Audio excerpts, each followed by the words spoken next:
오늘 본문 말씀은 고넬료와 그의 친척들과 가까운 친구들에게 성령이 임한 사건을 기록하고 있습니다.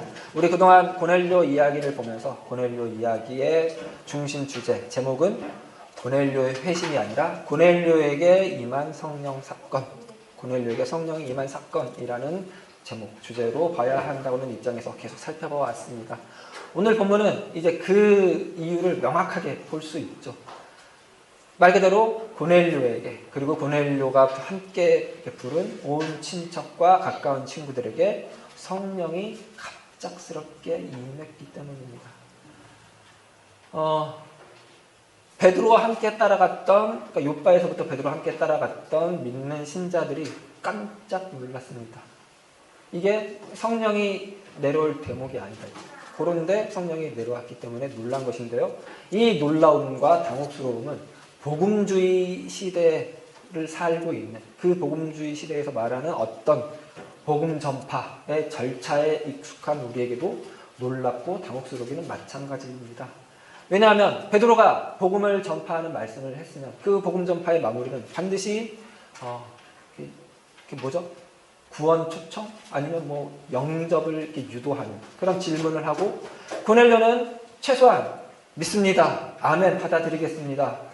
내가 구원받은 걸 믿습니다. 이런 응답을 해야 되는데, 이런 과정이 하나도 없이, 이런 과정이 채 성립되기도 전에 성령님이 내려와 버려서 고넬료와 그 친척들과 친구들이 방언을 말하면서 하나님을 높이더라는 것입니다. 우리도 이걸 보고 당혹스럽죠. 아니, 고넬료가 인격적으로 이렇게 갈등을 하고 결단을 내리고 선택을 하고 입으로 시인하고 이런 것도 안 했는데 어떻게 성령이 내리냐 이거죠. 그래서 우리는 이 이야기를 여기서 더 확명하게 극명하게 들어가면 이 이야기를 통해서 그냥 성령님이 임하셨다. 그러니까 다시 우리 지난주에 잠깐 살펴봤던 것처럼 고넬료가 의지를 가지고 결단하고 선택한 그런 것을 이렇게 강조하는 표현인 회심을 한 것이 아니다. 물론 회심을 한 게 아닌 건 아닙니다. 회심이라는 말을 잘못 썼기 때문에 지금 그렇게 말을 하는 거예요. 아무튼 그런 게 아니라는 걸 여기서 다시 한번 이제 제대로 확인할 수 있죠. 우리는 이걸 통해서 그러면 왜 베드로를 고넬료에게 보내셨는가 하는 질문을 꽤 만들었죠. 왜냐하면 고넬료가 성령을 받는 데 있어서 하나님이 고넬료는 내 사람이다라고 인정하는 그 시간을 갖기에 앞서 고넬료가 어떤 결단하고 그런 과정이 없었기 때문이죠. 그러니까 베드로는 고넬료가 그렇게 되는데 성령을 받는 데 있어서 결정적인 역할을 하지 않았습니다.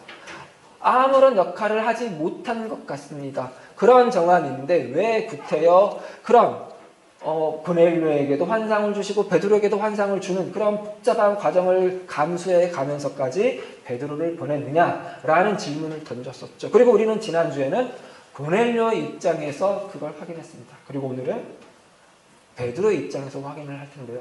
일단 제일 쉬운 답, 그래서 우리가 좀 제껴 놓으려고 하는 답은 뭐냐면 하나님이 베드로에게 뭔가를 가르치려고 고넬료에게 보내셨다고 보는 입장입니다. 그러니까 처음 시작부터 베드로가 답답하게 나왔죠. 하나님이 환상을 3번이나 보여주셨는데 베드로가 이해를 다 못했어요. 그리고 여전히 베드로는 유대주의에 사로잡혀서 이 하나님이 지은 세상은 유대인뿐만 아니라 모두인데, 모든 세상을 하나님이 다 지으셨는데, 그리고 오신 예수는 유대인만 위해서 온 것이 아니라 모든 인류를 다 위해서 오신 것인데, 예수가 이루신 구원은 유대인만을 구원하신 것이 아니라 모든 인류를 다 구원하신 것인데, 그의 수제자인 베드로가 여전히 그 유대주의에 사로잡혀서 유대의 그 경계를 넘지 못해서 그걸 넘어서게 하려고 환상을 주신 거고, 그래서 고넬료에게 데려가서 봐라! 내가 고넬료를 구원했다. 내가 고넬료에게 성령을 베푼다. 라고 보여주려고 베드로를 고넬료에게 보냈다. 라고 생각하기가 쉽습니다. 물론 그걸 완전히 배제할 수는 없습니다. 그게 그런 이유도 분명히 있긴 할 겁니다. 그러나 그건 결정적인 이유는 아닙니다. 궁극적인 이유도 아닙니다. 극히 일부에 지나지 않는, 그냥 그럴 수도 있겠구나 하고 지나가야 될 정도밖에 아니라는 것입니다. 그걸 넘어서야 그러면 도대체 베드로가 이 고넬료에게 간 이유, 베드로를 고넬료에게 보낸 이유가 무엇인지를 조금 더 진지하게 생각해야 기독교 신앙이 어떻게 구성이 되었는지, 기독교 신앙이라는 것이 어떤 층위를 이루는지, 하나님의 일하심이라고 하는 대단히 추상적인 신적인 영역에 있는 일이, 추상적인 일이, 관념적인 일이 어떻게 인간의 영역으로 들어와서 구체화되는가, 실제가 되는가를 보여주는 본문으로 정당하게 볼 수 있을 것입니다. 그러니까 기독교 신앙의 대단히 중요한, 대단히 본질적인 내용을 오늘 본문이 이 고넬료의 이야기가 담고 있다는 뜻입니다. 그러려면 먼저 베드로에 대한 오해 하나를 제거해야 됩니다. 이 고넬료 이야기에서, 지금까지 살펴본 이야기에서 베드로는 대단히 수동적인 입장인 것 같죠. 이방인에게 가면 안 되는 것 같은데 하나님이 환상을 3번이나 보여주시면서 그걸로도 모자라서 음성까지 들려주면서 가라고 하니까 마지못해 간 것처럼 이렇게 보여지죠. 고넬료가 가야 될 곳이 베드로가 가야 될 곳이 고넬료니까, 로마의 백부장, 로마의 군인의 집이니까 좀 무섭겠죠. 두려웠겠죠. 그래서 혼자 가기 뭐하니까 또 이제 믿는 사람들 같이 데려가는 것 같은, 그러니까 아둔하고 고집세고 겁도 많고 안 했으면 좋겠는데 마지못해서 하는 그런 것 같은 인상이에요. 그리고 오늘 본문에서는 그게 그렇게 보면, 그런 시각으로 보면 좀 더 두드러집니다. 왜냐하면 베드로가 이제 어쩔 수 없이 밀려서 더 이상 외면할 수 없는 곳에서 복음을 전파했다고요. 그런데 이 말씀을 채 끝내기도 전에 성령이 임해버렸어요. 그러자 베드로가 그걸 수습하는 느낌이죠. 성령이 임했으니까 그 마당에 세례를 베푸지 못할 이유가 있겠느냐라고 하면서 이렇게 세례를 베푸는 것처럼 계속 이렇게 밀려서 수동적으로 한 것 같은 느낌이에요. 그런데 그게 아니라는 것입니다. 그게 아닌 것은 이제 살펴보면 알 텐데요. 그걸 제대로 살펴보면 또 하나 우리가 이 오늘 본문에서 오해하기 쉬운 걸 하나를 또 제거를 해야 되는데요. 그건 이제 베드로가 오늘 본문에서 고넬료에게 복음을 전파하죠. 말씀을 전파하죠. 혹은 설교를 하죠. 그런데 그 설교의 시작이 34절부터 오늘 본문을 잡았는데, 베드로가 34절부터 말을 하기 시작했는데 본격적인 말씀을 전파하는, 복음을 전파하는 설교의 시작은 36절부터라고 시작해 보기가 쉽습니다. 그러니까 34절, 35절 말씀은 같이 한번 볼까요? 34절, 35절. 베드로가 입을 열어 말하되 내가 참으로 하나님은 사람의 외모를 보지 아니하시고 각 나라 중 하나님을 경외하며 의를 행하는 사람은 다 받으신 줄 깨달았도다. 이러고 나서 이제 36절에 만유의 주 되신 예수 그리스도, 이 예수 이야기를 이제 36절부터 시작합니다.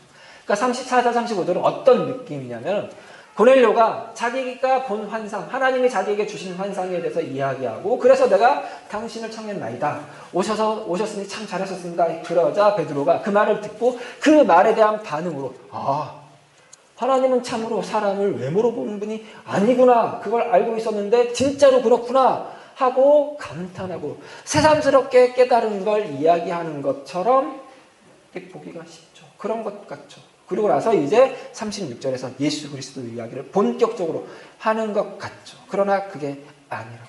이 34절, 35절부터 베드로의 설교는, 베드로의 복음 전파는 시작이 된 것입니다. 이 34절, 35절로 베드로는 로마인인 고넬료에게, 이방인인 고넬료에게 유대인의 하나님을 선포한 것입니다. 신명기 10장을 보면 정황을 잘 알 수 있습니다. 17절 같이 읽습니다. 너의 하나님 여호와는 신 가운데 신이시며 주 가운데 주시요 크고 능하시며 두려우신 하나님이시라. 사람을 외모로 보지 아니하시며 뇌물을 받지 아니하시고. 이 사람을 외모로 보지 아니하시며, 이 말씀을 이제 베드로가 인용한 셈입니다. 사람을 외모로 본다는 것은 얼굴이 잘생겼나 못생겼나 그걸 본다는 뜻은 아닙니다. 그러니까 히브리인의 입장에서 사람의 외모는 그 사람의 전부를 나타내는 것입니다.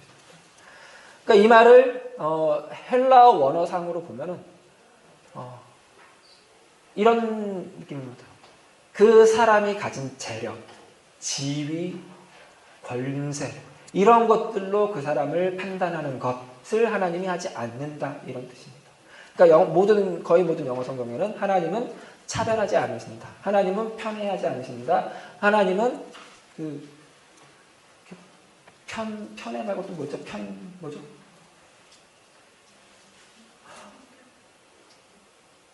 차별, 편애. 하나 있었는데 아무튼 그런 하나님이 아니라 이제 그런 거예요. 그런데 이 하나님은 신명기에서 베드로가 이 신명기에서 인용을 한다고 그랬죠. 그런데 이 신명기를 보면은 이 신명기는 하나님에 대한 크신 하나님에 대한 선언이에요. 신 가운데 신이고 주 가운데 주시고 크고 능하시며 들어오신 하나님이시죠. 이렇게 큰 하나님에 대해서 선언을 해놓고서 갑자기 사람을 외모로 보지 아니하시며 뇌물을 받지 아니하시고라는 표현이 들어붙어요. 뭔가 좀 어울리지 않는 표현이 함께 나오죠. 사람을 외모로 보지 아니하시고는 차별하지 않으시는, 편애하지 않으시는 하나님인데, 근데 왜 뇌물을 받지 않는 하나님이라는 표현이 이 큰 하나님의 선언에 들러붙어 있을까요? 이건 사람을 외모로 보지 않고 뇌물을 취하지 않는 것은 이 고대 근동에서, 이 당시 사회에서 정의로운 재판장의 기준이기 때문에 재판장의 가장 중요한 덕목이기 때문입니다. 그러니까 말하자면 지금 이 신명기 10장 17절에 있는 말씀은 모세의 선언인데요. 모세가 이스라엘 백성들에게 한 선언인데, 우리를 애굽에서 불러내신 하나님, 이렇게 크신 하나님인데 이 크신 하나님이 우리에게 정의롭게 판단하시는, 정의롭게 재판하시는 분이다라는 이야기입니다. 그러니까 이 이야기를 베드로는 고넬료에게 선포합니다. 우리 하나님은, 나를 너에게 보낸 하나님은 정의로운 재판장이시다 라고 이야기를 하는 거예요. 왜냐하면 고넬료는 로마 사람이기 때문입니다. 로마는 좋은 법으로, 잘 정비된 법으로, 발달된 법으로 온 세상에 평화를 가져올 수 있다고 믿는 민족이었습니다. 가장 발달된 법을 가진 나라였습니다. 로마법, 로마에 가면 로마의 법을 따르라 하는 말이 괜히 있는 말이 아닙니다. 그런데 문제는 그 법으로 세계의 평화를 가져오기 위해서 그들은 뭘 했죠? 정복을 했죠. 다른 나라들, 그 로마 입장에서 이민족들을 정복하는 전쟁을 통해서 로마의 법으로, 발달된 법으로 평화를 가져오겠다고 하는 것입니다. 그런 고넬료에게 베드로가 우리 하나님은 정의로운 재판장이다라고 선언하면서 이야기를 시작하는 거죠. 이 정의로운 재판장에 대한 선언은 35절에서 조금 더 구체화되는데, 이 정의로운 재판장인 하나님이 하는 판결은 하나님을 경외하며 의를 행하는 사람, 이것도 하나님이 판단하는 거예요. 하나님의 판정 기준에서 그런 사람에게는 받아주심이라는 판결을 주시는 분이시다라고 선언하면서 가요. 너네는 받아줌이 아니라 정복함이잖아. 전쟁함이 아니야. 그런데 우리 하나님은 받아주시는 하나님입니다. 그런데 이 받아주시는 하나님은 뭘로 드러났냐면 그 다음부터 36절부터 이어지는 예수 그리스도입니다. 그러니까 이 예수 그리스도는 정의로운 재판장이신 하나님이 내리는 심판으로 오신 분이라는 뜻입니다.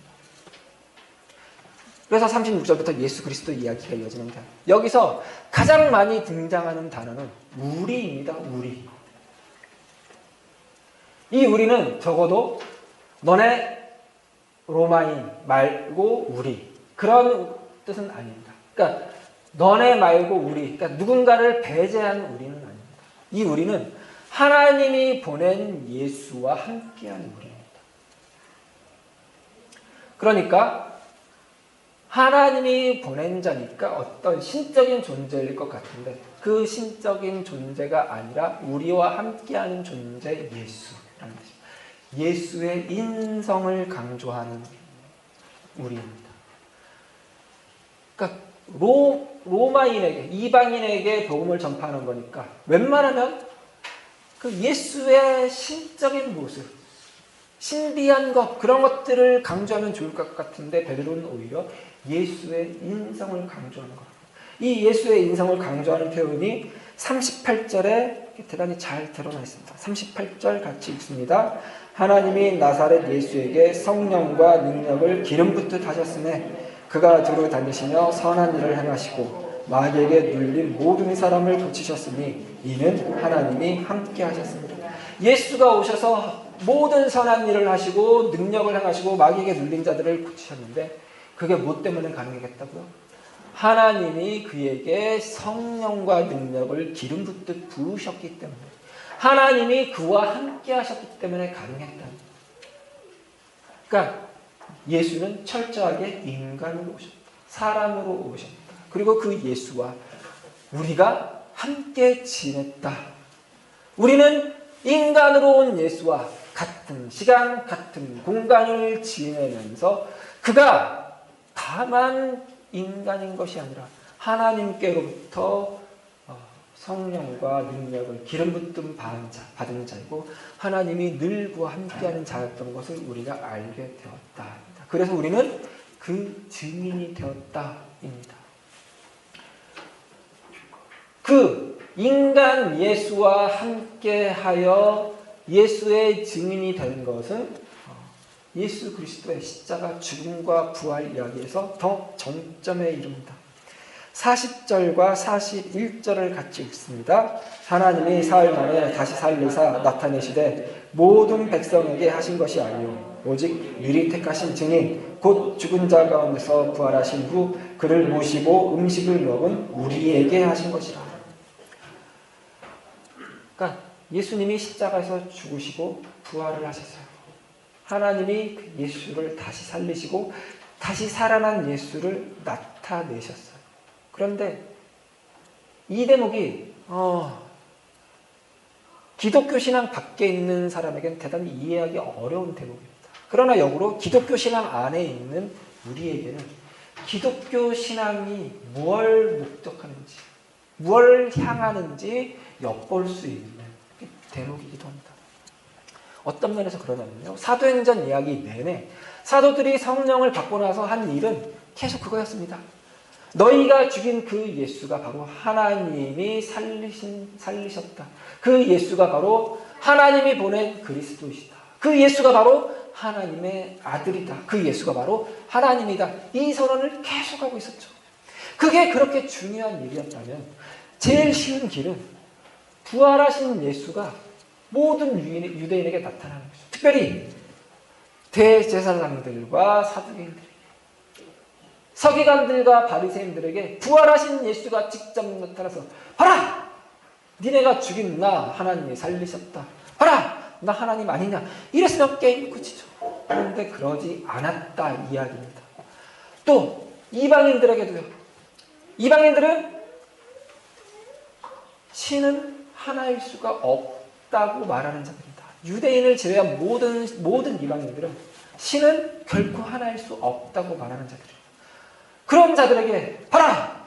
유일하신 참 하나님, 그가 보내신 예수, 그가 살리신 예수, 그가 대표하신 하나님 보여줬으면 로마 황제에게 나타나서 자기가 신이라고 주장한 로마 황제에게 나타나서 진짜 하나님을 보여줬으면 그냥 끝나는 건데 그러지 않았다 이거죠. 누구에게 나타났다고요? 인간 예수가 오셔서 더불어 함께 시간을 보낸 사람들에게만 나타나셨다. 이게 오늘 베드로 설교의 핵심입니다. 그러고 나서 이렇게 이야기를 하죠. 42절 같이 읽습니다. 우리에게 명하사 백성에게 전도하되 하나님이 살아있는 자와 죽은 자의 재판장으로 정하신 자가 곧 이 사람인 것을 증언하게 하시오. 뭘 증언하는 거예요? 살아있는 자와 죽은 자의 뭐요? 재판장. 재판장 이야기가 여기 다시 나오죠. 34절에서 나왔던 하나님은 정의로운 재판장이라는 선언이 인간으로 온 예수 그리스도 이야기를 거쳐서 42절에서 예수는 살아있는 자와 죽은 자의 재판장이라는 선언으로 바뀌어 나옵니다. 하나님이 하신 심판은 35절에서 그를 경외하고 의로운 자들을 받아주는 심판을 내리셨다면, 인간 예수를 보낸 하나님이 그 예수가 이제 재판장이 돼서 그 예수가 내린 심판은 43절에 있습니다. 같이 43절 읽습니다. 그에 대하여 모든 선지자도 증언하되 그를 믿는 사람들이 다 그의 이름을 힘입어 죄사함을 받는다 하였느니라. 이 예수의 심판, 산자와 죽은 자의 재판장이 된 예수의 심판은 그를 믿는 자는 다 그의 이름을 힘입어 죄사함을 받는다라는 심판입니다. 예수가 내린 심판은 죄사함, 하나님이 내린 심판은 받아주심이라는 것이 이제 큰 테두리를 이루죠. 그리고 그 안에는 인간으로 오신 예수와 함께 보낸 우리, 그래서 그 인간으로 오신 예수가 하나님으로부터 온 것을 증언할 수 있는 우리, 그 예수가 하나님이라고 말할 수 있는 우리, 그 예수가 다시 살아나셨음을 목격한 우리, 그 우리가 있는 것이죠. 그런데 그 우리는 뭘로 가능했다고요? 하나님이신 예수가, 보이지 않는 하나님이신 그 하나님이 보낸 예수가 오셔서 그 하나님을 보여주셨기 때문에 가능합니다. 그런데 그때 예수가 하나님을 보여주셨을 때 예수는 어떻게 보여주셨을까요? 기계처럼, 하나님이 프로그램한 대로, 하나님이 어떤 말씀을 주입할 때만? 아니죠. 우리 마가복음 보면서 충분히 봤죠. 예수님의 자발성을 가지고 능동적으로 보여준 하나님, 당시에 모든 사람들이 이해하지 못하는 데까지 하나님을 보여주셨다. 예수 당신의 온전한 판단을 통해서 그걸 그 인간 예수와 함께 살았던 사람들이 배웠죠. 베드로를 포함한 우리, 베드로가 계속해서 강조하는 우리가 그 하나님을 예수를 통하여 배웠죠. 그리고 예수는 이 베드로가 말하는 우리를 다시 보내죠. 고넬료에게 보냈죠.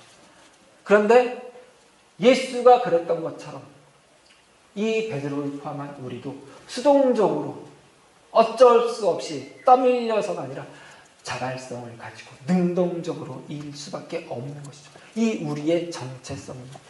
그래서 베드로는 고넬료에게 떠밀려서 할 수 없이 와서 할 수 없이 이 말을 전한 것이 아니라, 베드로는 자기만의 판단을 가지고 와서 자기만의 판단을 가지고 능동적으로 이 하나님, 재판장 되시는 하나님, 받아주시고 죄사함을 선포해 주시는 하나님, 그 하나님을 선포한 것이죠. 능동적으로. 그게 가장 잘 드러나는 대목은 이 베드로가 이 하나님을 선포하는데 갑자기 성령이 임하자 베드로가 보인 반응이 있습니다. 47절입니다. 같이 읽습니다. 이에 베드로가 이르되 이 사람들이 우리와 같이 성령을 받았으니 누가 능히 물로 세례 베품을 금하리요. 이건 베드로가 어쩔 수 없이 수습하려고 한 게 아니라, 하나님이 이렇게 성령을 베푸셨구나, 그러면 우리가 물로 세례를 베풀어. 지금 이 사람들은 어떤 사람들이에요? 이방인들이에요. 할례를 받지 않는 자들이에요. 그런 자들에게 물로 세례를 베풀면 안 돼요. 그런데도 내가 이 사람들에게 물로 세례를 베풀어도 하나님이 잘했다라고 하시겠구나 생각하고 능동적으로 대처한 거예요. 하나님이 너 왜 그랬어? 하는 하나님이 아니라고 믿고 그렇게 한 거라고. 왜요? 예수님과 함께하면서 그걸 배웠으니까. 이 우리는 교회이죠. 교회는 그런데 하나님이 예수를 보내서, 예수는 그 하나님을 보여줬죠. 예수는 베드로를 포함한 우리 교회를 보냈죠. 그러면 이 교회는 누굴 보여줘요? 예수를 보여줘야죠. 그러나 예수만 보여주는 것이 아니라 그 예수를 보는 하나님을 보여주는 거죠. 그런데 그 하나님을 보여줄 때 예수는 수동적으로 한 것이 아니라 능동적으로, 적극적으로 했던 것처럼 교회 역시 예수를 보여줄 때, 하나님을 보여줄 때 시킨 대로, 규정대로, 매뉴얼대로, 성경적으로 말하면 율법대로 할 것이 아니라 우리에게 다 맡기셨다. 네가 나를 그렇게 이해했고 그렇게 보여주기로 했느냐? 알았다. 잘했다. 하시는 하나님이라. 베드로가 지금 그 일을 하는 거예요. 자기가 이해한 하나님, 자기가 알고 있는 하나님, 뭘 통해서? 예수 그리스도를 통해서. 그 알고 있는 하나님, 이해하는 하나님의 선에서 이 물로 세례를 베푸는 것을 누가 금하겠느냐 하면서 세례를 베풀어라. 자기와 함께 간 사람들 이렇게 말한 거죠.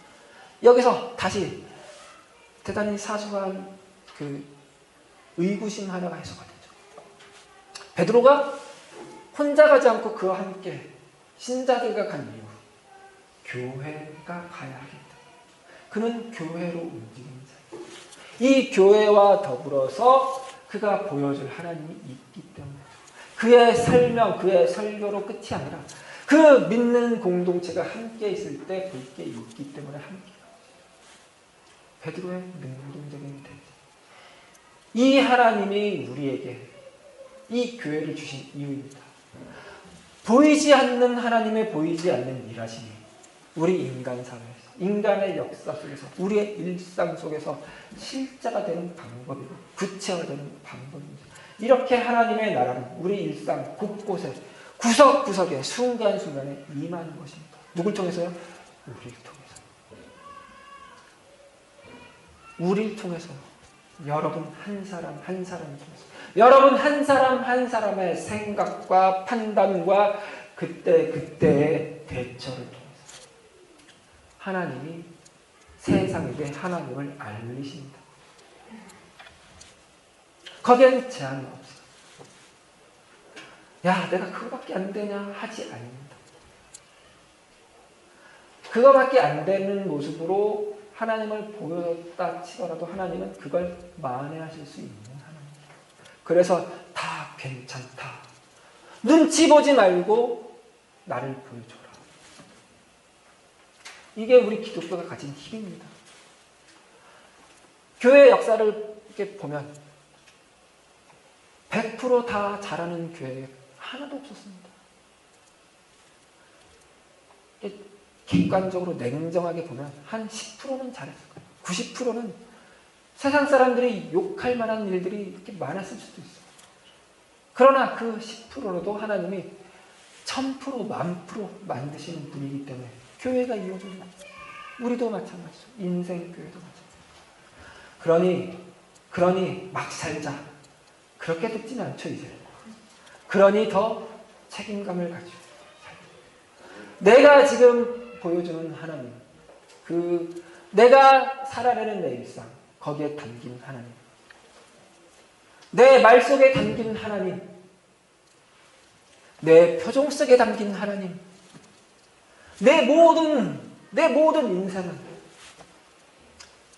24시간 7일 내내 하나님을 보여주는 거구나 하면서 말이죠. 그 책임감을 가지고 나는 그런 우리이구나 하면서 우리에게 주어진 인생을 살아낼 수 있는 우리 성도님들 되시기 바랍니다. 기도하시겠습니다. 하나님 감사합니다. 하나님 우리에게 하나님을 알리시기를 맡기셨군요. 우리가 하나님을 아는 만큼, 우리가 할 수 있는 만큼, 그만큼으로도 하나님은 충분히 하나님 당신을 알릴 수 있는 분이라는 것 배웠습니다. 그리고 우리에게 어떤 규정을, 매뉴얼을, 어떤 법을 주어서 제한하는 것이 아니라 하나님의 모든 것을 다 받아주시는, 모든 죄를 다 사하시느라는 틀 안에, 가장 큰 틀 안에, 그 틀 없는 틀 안에 우리를 자유롭게 놓으심으로 우리가 무엇이든 하게 하셨으니 감사합니다. 그러니 우리 인생을 자유롭게, 우리 인생을 적극적으로, 우리 인생을 능동적으로 살아낼 수 있는 우리가 되게 도와주시옵소서. 우리 모든 표정과 우리 모든 말투를 통해서 하나님은 하나님의 이 일을 하실 것입니다. 하나님은 하나님이 살리기로 한 자를 살릴 것입니다. 이 믿음을 가지고 자신 있게 우리 인생 살아내는 우리 인생교회 성도들 되게 도와주시옵소서. 감사드리며 예수 그리스도 이름으로 기도드렸습니다.